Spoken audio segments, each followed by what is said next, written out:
അസ്സലാമു അലൈക്കും വറഹ്മത്തുള്ളാഹി വബറകാതുഹു.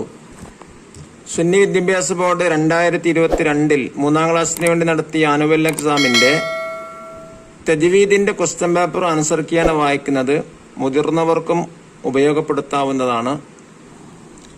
80 മാർക്കിനാണ് കൊടുത്തിട്ടുള്ളത്. ആദ്യമായി കോളത്തിൽ ശരി അടയാളപ്പെടുത്തുക. ഒന്നാമത്തത്, സുക്കൂനുള്ള നൂനും ഇദ്ഗാമിന്റെ അക്ഷരവും ഒരേ കലിമത്തിൽ വന്നാൽ ഇൽഹാർ ചെയ്യണം, ഇദ്ഗാം ചെയ്യണം, ഇഖ്ഫാ ചെയ്യണം. അവിടെ ഇൽഹാറാണ് ചെയ്യേണ്ടത്, കാരണം ഒരേ പദത്തിലാണ് വന്നിട്ടുള്ളത്. രണ്ടാമത്തത്, സുക്കൂനുള്ള നൂനിനെയും തൻവീനിനെയും ഇഖ്ഫാ ചെയ്യുന്ന ഹർഫുകൾ 4, 10, 15. ഏതാണ് ശരി? 15. മൂന്നാമത്തെ ചോദ്യം, ഇദ്ഗാം ബിലാവുന്നയുടെ ഉദാഹരണം ഏതാണ്? മിൻവാൽ, മിർ റബ്ബിഹിം, ലൻ യഖ്ദിറ. ഏതാണ് ശരി? ലൻ യഖ്ദിറ. കാരണം എന്താ? ഇവിടെ സാക്കിനായ നൂനിന്റെയും തൻവീനു ശേഷം ലാമോ റാഓ വന്നാൽ ഇദ്ഗാം ബിലാവുന്ന ചെയ്യേണ്ടത്. ഇവിടെ റാ ആണ് വന്നിട്ടത് കൊണ്ട് ഇദ്ഗാം ബിലാവുന്നയാണ്. ഉന്നത്ത് ചെയ്യാതെ മണിക്കാം. പിന്നെ നാലാമത്തത്, മിൻ ബാഖിയ, സാക്കിനായ നൂനിന്റെ നിയമം. ഇവിടുത്തെ സാക്കിനാ നൂൻ നിയമം എന്താണ്? ഇഖ്ലാബ്, ഇഖ്ഫാ, ഇദ്ഗാം. ഇവിടെ എത്ര ഏതാണ്? ഇഖ്ലാബ്. സാക്കിനാ നൂന് ശേഷം ബാ വന്നത് കൊണ്ട് അവിടെ ഇഖ്ലാബാണ്. ആ നൂനിനെ മീമാക്കി മറിച്ചിട്ടാണ് ഓതേണ്ടത്. മിൻ ബാഖിയ, അങ്ങനെ ഓതേണ്ടത്. അഞ്ചാമത്തത്, ഉലൈക ഹും ഖൈറുൽ ബരിയ. സാക്കിന മീമിന്റെ നിയമം ഇഖ്ഫാ, ഇൽഹാർ, ഇദ്ഗാം. ഏതാണ്? ഇൽഹാറാണ്. ഹും ഖ, സാക്കിന മീമിന് ശേഷം ഖ ആണ് വന്നത്. സാക്കിന മീമിന് ശേഷം ബാവും മീമും അല്ലാത്ത ഏതക്ഷരം വന്നാലും ഇൽഹാറാണ് ചെയ്യേണ്ടത്. ഓത്ത് നിർത്തൽ ഏറ്റവും നല്ലതെന്ന് സൂചിപ്പിക്കുന്ന ചിഹ്നം ഖില. ഏഴാമത്തെ ചോദ്യം, സാക്കിനായ മീമിനെ ഇദ്ഗാം ചെയ്തതിന് ഉദാഹരണം ഖബ്ലഹും മിൻ ഖർൻ അലൈഹിം ബിമുസൈത്തിർ ഐമാനുഹും ജന്നഹ്. ഇവിടെ ഉത്തരം ഏതാണ് ശരി? ഖബ്ലഹും മിൻ ഖർൻ. സാക്കിന മീമിന് ശേഷം മീം കൊണ്ടാണ് ഇദ്ഗാം ചെയ്തിട്ടുള്ളത്. എട്ടാമത്തത്, മുസ്ഹഫിൽ ഇഖ്ലാബിനെ സൂചിപ്പിക്കുന്ന അടയാളം ജീമ്, മീമ്, സീന്. അതാ ശരി? മീമ്. മീമാണ് ഇഖ്ലാബിനെ സൂചിപ്പിക്കുന്നത്. 50ാമത്തത്, വമാ സ്വാഹിബുകും ബിമജ്നൂൻ. സുക്കൂനുള്ള മീമിനെ ഇൽഹാർ ചെയ്യണം, ഇദ്ഗാം ചെയ്യണം, ഇഖ്ഫാ ചെയ്യണം. എന്താണ് ചെയ്യേണ്ടത്? ഇഖ്ഫാ ആണ് ചെയ്യേണ്ടത്. കാരണം എന്താ? സാക്കിന മീമിന് ശേഷം ബാ വന്നത് കൊണ്ട് അവിടെ ഇഖ്ഫാ ആണ് ചെയ്യേണ്ടത്. 10ാമത്തത്, ഇൽഹാർ മുത്തലക്കിന് ഉദാഹരണം ബുന്യാനുൻ മൻ യഖൂൽ നുഖ്രിജ് മിൻഹും. ഏതാണ് ഉത്തരം? ബുന്യാനുൻ. കാരണം എന്താണ്? സാക്കിനായ നൂനും ഇദ്ഗാമിന്റെ അക്ഷരവും ഒരേ കലിമത്തിൽ ചേർന്ന് വന്നാലാണ് ഇൽഹാർ മുത്തലക്ക്. ഇവിടെ ഒറ്റ കലിമത്താണ്, ഒറ്റ പദാണ്. ബുൻ എന്ന സാക്കിനു ശേഷം യാ അതേ പദത്തിൽ വന്നു.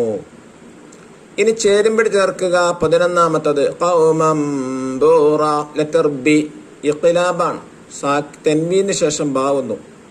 12, യൗമൻ സഖീല, ലെറ്റർ ഡി, ഇഖ്ഫാ ആണ്. കാരണം എന്താ? തൻവീനിന് ശേഷം സാ വന്നു. 13, ജസാഅൻ വിഫാഖ, ലെറ്റർ എ, ഇദ്ഗാം ബിഗുന്നയാണ്. എന്താ കാരണം? തൻവീനിന് ശേഷം വാവ് വന്നു.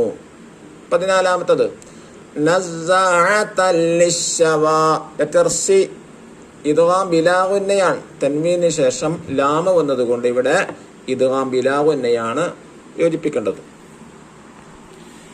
ഇനി പൂരിപ്പിക്കുക. 15ാമത്ത്, സാക്കിനായ മീമിന് ശേഷം ബാ വന്നാൽ ഇഖ്ഫാ ചെയ്യണം. 16, സാക്കിനായ നൂനും ഇദ്ഗാം ബിഗുന്നയുടെ അക്ഷരവും ഒരേ കലിമത്തിൽ ചേർന്ന് വന്നാൽ അവിടെ ഇൽഹാർ മുത്തലക്ക് എന്ന് പറയുന്നു, ഒരേ കലിമത്ത് എന്നതുകൊണ്ട്. 17, സുക്കൂനുള്ള നൂനിന്റെയോ തൻവീനിന്റെയോ ശേഷം ലാമ് റാ എന്നീ അർഫുകൾ വന്നാൽ ഉന്നത്ത് കൂടാതെ ഇത് ഇദ്ഗാം ചെയ്യണം. ഇദ്ഗാം ഇല്ലാ ഉന്നത അക്ഷരങ്ങളാണ്. 18 വഹും ഫീഹാ ഖാലിദൂൻ എന്നതിൽ സുക്കൂനുള്ള മീമിന് ഇൽഹാർ ചെയ്യണം. കാരണം എന്താ? സാക്കിന മീമിന് ശേഷം ബാ മീം അല്ലാത്ത ഏതക്ഷരം വന്നാൽ ഇൽഹാറാണ് ചെയ്യേണ്ടത്. 19 ഇലൽ ഇബിലി എന്നതിൽ സുക്കൂനുള്ള നാമിന് ശേഷം വന്ന ഹംസയെ ശ്രദ്ധിച്ചോദണം. ഇലൽ എന്നുള്ള ലാമിന് ശേഷം ഹംസ ആണ് ശ്രദ്ധിച്ചോദണ്ട, അല്ലെങ്കിൽ ഹംസ ഇല്ലാതെയാകും. ഇലൽ ഇബിലി എന്നാകും. ഇലൽ ഇബിലി ഹംസ ശ്രദ്ധിച്ചോദണം. ഇനി അടുത്തത് ഒറ്റവാക്കിൽ ഉത്തരമേതുക? ചോദ്യം 20. ഇഖ്ലാബിന്റെ ഹർഫ് ഏതാണ്? ബാ. ഒന്നേ ഉള്ളൂ. 21ാമത്തെ ചോദ്യം, ചേർത്തി ഓതലാണ് നല്ലത് എന്ന് സൂചിപ്പിക്കുന്ന ചിഹ്നം ഏതാണ്? സില. 22ാമത്തെ ചോദ്യം, മുഹമ്മദ് റസൂലുള്ള എന്നതിലെ തൻവീനിന്റെ ഹുക്മ് എന്താണ്? ഇദ്ഗാമും ബിലാ ഗുന്ന. മുഹമ്മദുർ റ തൻവീനിന് ശേഷം റാ വന്നത് കൊണ്ട് അവിടെ ഇദ്ഗാം ബിലാ ഗുന്നയാണ് അതിന്റെ ഹുക്മ് അഥവാ വിധി. ഇനി 23, സുക്കൂനുള്ള മീമിന് ശേഷം മീമ് വന്നാൽ എന്ത് ചെയ്യണം? ഉത്തരം ഇദ്ഗാമാണ് ചെയ്യേണ്ടത്. 24ാമത്തെ ചോദ്യം, അൻ സ്വലാത്തിഹിം സാഹൂൻ എന്നതിലെ സാക്കിനായ നൂനിന്റെ വിധി ഏതാണ്? ഇഖ്ഫാ. സാക്കിനായ മീമിന്റെ ശേഷം സീൻ വന്നതുകൊണ്ട് ഇഖ്ഫാണ്. ആ 15 അക്ഷരങ്ങളിൽപ്പെട്ട അക്ഷരമാണ് സീന്. ഇനി ഒറ്റവാചകത്തിൽ ഉത്തരം എഴുതുക. ചോദ്യം 25, സാക്കിനായ മീമിൻ വിധികൾ ഏതെല്ലാം? ഇദ്ഗാം, ഇഖ്ഫാ, ഇൽഹാർ. 3 എണ്ണേ ഉള്ളൂ. ചോദ്യം 26, ഇഖ്ഫാ എന്നാൽ എന്ത്?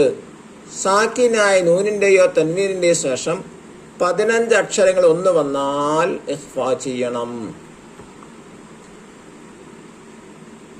ഇനി 27ാമത്തെ ചോദ്യം, സാക്കിനായ നൂനിനെ ഇൽഹാർ ചെയ്യൽ നിർബന്ധമാണ് എപ്പോൾ? സാക്കിനായ നൂനും ഇദ്ഗാമി ഗുന്നയുടെ അക്ഷരങ്ങളും ഒരേ കലിമത്തിൽ ചേർന്ന് വന്നാൽ ഇപ്പോഴാണ് ഇൽഹാർ ചെയ്യേണ്ടത്. 2 പദത്തിൽ വന്നാൽ ഇഖ്ഫാ ആണ് ചെയ്യുക, 2 പദത്തിൽ വന്നാൽ ഇദ്ഗാമാണ് ചെയ്യുക. പക്ഷെ ഒരേ പദത്തിൽ വന്നാൽ ഇൽഹാറാണ് ചെയ്യേണ്ടത്. ഇനി ചോദ്യം 28, ഖുർആനിൽ ഇൽഹാർ മുത്തലഖ് എന്ന പദങ്ങൾ ഏതെല്ലാം? ഖിൻവാന്, സിൻവാന്, ബുന്യാം. ഇനി അടുത്തത് അവസാനത്തെ ചോദ്യമാണ് 5 വരിയിൽ കുറയാതെ ബന്നസിക്കുക. ചോദ്യം 29, സാക്കിനായ നൂനിന്റെയും തൻവീൻ വിധികൾ അതിനെ കുറിച്ച് എഴുതാനാണ്. ഇദ്ഗാം ബി ഗുന്ന 1, ഉന്നത്ത് കൂടെ ഇദ്ഗാം ചെയ്യുക, ഉന്നത്തോട് കൂടെ ഇദ്ഗാം ചെയ്യുക. യാ, വാവ്, മീം, നൂന് ഇതാണ് അക്ഷരങ്ങൾ. 2, ഇദ്ഗാം ബിലാ ഗുന്ന, ഉന്നത്ത് കൂടാതെ ഇദ്ഗാം ചെയ്യുക, അതിൽ ലാമ് റാ. 3ാമത്തെ ഇൽഹാർ വെളിവാക്കൽ, അതിൽ ഹംസ, ഹാ, ഐന്, ഗൈന്, ഖാ, ഹാ 6 അക്ഷരങ്ങൾ ഉണ്ടാവാം. ഇനി ഇഖ്ഫാ 4ാമത്തത് മറച്ചു മണിക്കൽ, അതിൽ 15 അക്ഷരങ്ങൾ ഉണ്ടാവാം, അതിൽ ഇത് എഴുതിയിട്ടില്ല. ഇനി ഇഖ്ലാബ് നൂനിനെ മീമാക്കി മറിച്ചു മണിക്കൽ, അതേതാണ്? ബാ. നമ്മുടെ കുട്ടികൾക്കെല്ലാം നല്ല മാർക്ക് പ്രദാനം ചെയ്യട്ടെ. അസ്സലാമു അലൈക്കും വറഹ്മത്തുള്ളാഹി വബറകാതുഹു.